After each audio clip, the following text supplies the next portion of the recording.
ഇലക്ട്രോലെക്സ്, IKEA, Volvo, Scania, Ericsson തുടങ്ങിയ ബ്രാൻഡുകളുടെ home country ഏതാണെന്നറിയാവോ?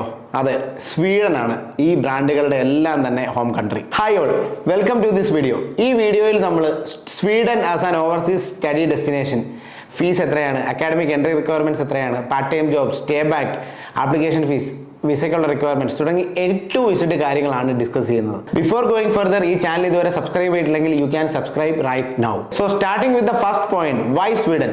എന്തുകൊണ്ട് ഓവർസീസ് എഡ്യൂക്കേഷന് സ്വീഡൻ ചൂസ് ചെയ്യണം? Reason number 1, high quality education. Scandinavian കൺട്രീസിലെ ഏത് കൺട്രിയെ പോലെ തന്നെ സ്വീഡനിലും highest quality top notch education ആണ് പ്രൊവൈഡ് ചെയ്യുന്നത്. അത് യൂണിവേഴ്സിറ്റിയുടെ റാങ്കിങ്സ് കൊണ്ട് തന്നെ എവിഡൻ്റ് ആണ്. ടൈംസ് ഹയർ എഡ്യൂക്കേഷൻ്റെ റാങ്കിങ്സ് പ്രകാരം വേൾഡിലത്തെ ടോപ്പ് 500 യൂണിവേഴ്സിറ്റീസിൽ 10 എണ്ണവും സ്വീഡിഷ് യൂണിവേഴ്സിറ്റീസ് ആണ്.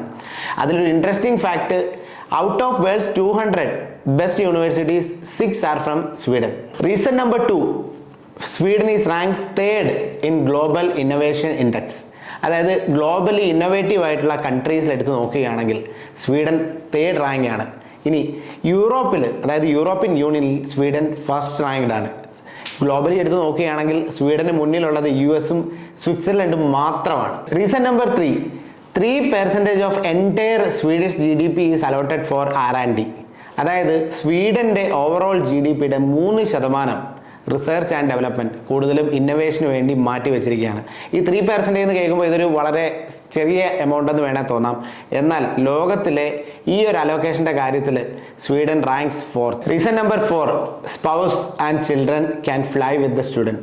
അതെ, പല കൺട്രീസിലും സ്പൗസ് വിസയും ചിൽഡ്രനെയും ഡിപ്പെൻഡൻസിനെയൊക്കെ എടുത്തു മാറ്റുമ്പോൾ സ്വീഡൻ ഇപ്പോഴും അത് സ്റ്റിൽ ഫോളോ ചെയ്യുന്നൊരു കൺട്രിയാണ്. അത് മാത്രമല്ല, ചിൽഡ്രന് 18 വയസ്സ് വരെ കംപ്ലീറ്റ്ലി ഫ്രീ ഓഫ് കോസ്റ്റിൽ ഹൈ ക്വാളിറ്റി സ്വീഡിഷ് എഡ്യൂക്കേഷനും പോസിബിൾ ആണ്. 5th reason, international student rice. അതായത് 2022 കേവലം 11,000 സ്റ്റുഡൻസ്, 11,000 സ്റ്റുഡൻസിൽ നിന്നും 2023 27,000 27,000ലേക്കാണ് സ്വീഡൻ്റെ ഇന്റർനാഷണൽ സ്റ്റുഡൻറ് പോപ്പുലേഷൻ ഇൻക്രീസ് ചെയ്തത്.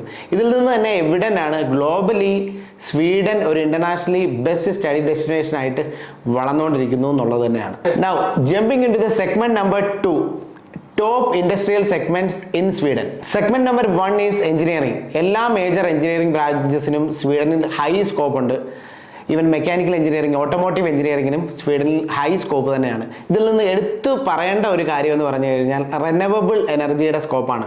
2040 സ്വീഡൻ കംപ്ലീറ്റ്ലി റിന്യൂവബിൾ എനർജിയിൽ റൺ ചെയ്യാനാണ് അവരുടെ ഒരു ഫോർകാസ്റ്റ് തന്നെ. Segment number 2, tech and sustainability.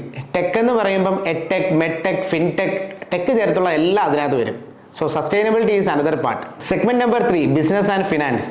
ഏകദേശം 9.8 lakhs എംപ്ലോയീസിനെയാണ് സ്വീഡൻ പുതിയതായിട്ട് 2023 ഈ സെഗ്മെന്റുകളിൽ എംപ്ലോയ് ചെയ്തിരിക്കുന്നത്. 4th segment is teaching. Early childhood, primary level തൊട്ട് ഹയർ ലെവൽ വരെ സ്വീഡനിൽ ടീച്ചേഴ്സിന്റെ അക്യൂട്ട് ഷോർട്ടേജ് ഉണ്ട്. So that is another good area to pursue education. And segment number 5 is health care. നമുക്കറിയാം, യൂറോപ്പിലെ മറ്റേത് എക്കണോമിയെ പോലെ തന്നെ നേഴ്സസ്, അതുപോലെ തന്നെ ഹെൽത്ത് കെയർ ഫീൽഡിൽ വർക്ക് ചെയ്യുന്ന ഒട്ടനവധി വേക്കൻസീസ് സ്വീഡനിൽ എക്കാലം ഉണ്ട്, ഇനി അങ്ങോട്ടും കൂടുകയുള്ളൂ. Moving into the point number 3, education system in Sweden. സ്വീഡനിൽ 15 പബ്ലിക് യൂണിവേഴ്സിറ്റീസും 15 യൂണിവേഴ്സിറ്റി കോളേജസും 7 പ്രൈവറ്റ് യൂണിവേഴ്സിറ്റീസ് ആൻഡ് ഇൻസ്റ്റിറ്റ്യൂഷൻസുമാണ് ഉള്ളത് ഹയർ എഡ്യൂക്കേഷന് വേണ്ടി. സ്വീഡനിൽ international students higher education pursue ചെയ്യുന്ന സാധാരണയായിട്ട് bachelor's level, master's level and PhD ലെവലാണ്. അതിൽ ബാച്ചിലേഴ്സിനെ ഫസ്റ്റ് സൈക്കിൾ എന്നും മാസ്റ്റേഴ്സിനെ സെക്കൻഡ് സൈക്കിൾ എന്നുമാണ് പറയുന്നത്. ബാച്ചിലേഴ്സ് 3 to 4 year ഡ്യൂറേഷൻ ആണ്, മാസ്റ്റേഴ്സ് 1 to 2 year ഡ്യൂറേഷൻ ആണ് വരുന്നത്. സ്വീഡനിൽ 3 രീതിയിലാണ് ഹയർ എഡ്യൂക്കേഷൻ പോകുന്നത് in terms of language. First is entirely in Swedish language, second category Swedish and in English language, and third category in English language. English taught programs ഏറ്റവും കൂടുതലുള്ളത് masters ലെവലിലാണ്. സ്വീഡനിലെ popular programmes ഏതൊക്കെയാണെന്ന് നമുക്കൊന്ന് പരിശോധിക്കാം. Engineering, business, music, arts, IT, media, languages, education and public health. Point number 4, intakes, entry requirements and fees. Let's look at the intakes. സ്വീഡനിൽ major intake വരുന്നത് autumn intake ആണ്, അതായത് ഓഗസ്റ്റ് ആൻഡ് സെപ്റ്റംബർ. ഇതിനുള്ള application വരുന്നത് previous ഇയറിൽ October തൊട്ട് ജനുവരി വരെയാണ്. ജനുവരി ഒരു മിഡോടുകൂടി തന്നെ മജോറിറ്റി യൂണിവേഴ്സിറ്റിയുടെ ആപ്ലിക്കേഷൻസ് ക്ലോസ് ആവാറുണ്ട്. അടുത്ത ഒരു മൈനർ ഇൻടേക്ക് വരുന്ന സ്പ്രിംഗ് ഇൻടേക്ക് ആണ്, അത് ജനുവരിയാണ് വരുന്നത്. ആപ്ലിക്കേഷൻ ഡെഡ് ലൈൻ ഒരു മിഡ് ഓഗസ്റ്റോട് കൂടി തന്നെ പ്രീവിയസ് ഇയറിൽ കംപ്ലീറ്റ് ആവാറുണ്ട്. Now let's look at the entry requirements. Bachelor's ലെവലിൽ ഇംഗ്ലീഷ് ടോട്ട് പ്രോഗ്രാംസിന് 60% മിനിമം ഇൻ 12th. അതുപോലെ തന്നെ IELTS 6 to 6.5 with no bar less than 5.5 ആണ് വേണ്ടത്. മിക്ക ബാച്ചിലേഴ്സ് ലെവൽ പ്രോഗ്രാംസിനും സ്വീഡനിൽ മാത്സും മാൻഡേറ്ററി ആയിട്ട് കാണാറുണ്ട്. മാസ്റ്റേഴ്സ് ലെവലിൽ മേജർ എൻട്രി റിക്വയർമെൻറ്റ്സ് ആയിട്ട് വരുന്നത് 16 years of education വേണമെന്നുള്ളതാണ്.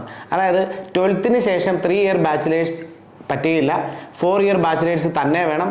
Or else 3 വർഷത്തെ ബാച്ചിലർ എഡ്യൂക്കേഷനും പിന്നെ 2 വർഷത്തെ മാസ്റ്റേഴ്സും കൊണ്ട് 12+3+2 അങ്ങനെ ആക്കിയാലും ഓക്കെയാണ്. മാസ്റ്റേഴ്സിന് വേണ്ട അടിസ്ഥാന യോഗ്യത 60 to 65% marks in previous education ആണ്. അതോടൊപ്പം തന്നെ IELTSന് 6.5 to 7 സ്കോറും മിക്ക പ്രോഗ്രാംസും ആവശ്യപ്പെട്ടേക്കാം. ഇനി സ്റ്റെം റിലേറ്റഡ്, അതായത് എഞ്ചിനീയറിംഗ്, ടെക്നോളജി അങ്ങനെ കുറച്ച് സബ്ജക്ട്സിൽ നിന്ന് വന്ന സ്റ്റുഡൻസിന് IELTS വേവറും മിക്ക യൂണിവേഴ്സിറ്റി പ്രൊവൈഡ് ചെയ്യാറുണ്ട്. ഇനി മാനേജ്മെന്റ് സെഗ്മെന്റിലാണ് ഒരു മാസ്റ്റേഴ്സ് പ്ലാൻ ചെയ്യുന്നതെങ്കിൽ GMAT സ്കോറും മിക്ക യൂണിവേഴ്സിറ്റിയും ആവശ്യപ്പെടാറുണ്ട്. Now let's look at the fees. സ്വീഡനിൽ ആപ്ലിക്കേഷൻ ഫീസ് വരുന്നത് 6,900 krona ആണ്. അതായത് ഇന്ത്യൻ റുപ്പീസിൽ ഏകദേശം 7,300 രൂപ. ഇൻ മോസ്റ്റ് കേസസ് ഈ സിംഗിൾ ആപ്ലിക്കേഷൻ ഫീ കൊണ്ട് തന്നെ അപ് ടു ഒരു 4 യൂണിവേഴ്സിറ്റീസ് വരെ ആപ്ലിക്കേഷൻ കൊടുക്കാവുന്നതാണ്. ബാച്ചിലേഴ്സ് ലെവലിൽ ട്യൂഷൻ ഫീസ് വരുന്നത് ഏകദേശം 1,15,000 to 1,50,000 സ്വീഡിഷ് ക്രോണയാണ് ആനുവലി വരുന്നത്. അതായത് ഏകദേശം 9.3 lakh തൊട്ട് 12.15 lakh വരെയാണ് ഇന്ത്യൻ റുപ്പീസിൽ ഫീസായിട്ട് വരുന്നത്. ഇനി മാസ്റ്റേഴ്സ് ലെവലിൽ ട്യൂഷൻ ഫീസ് വരുന്നത് ഏകദേശം 1,45,000 സ്വീഡിഷ് ക്രോണ തൊട്ട് 1.5 ലക്ഷം സ്വീഡിഷ് ക്രോണ വരെയാണ് വരുന്നത്.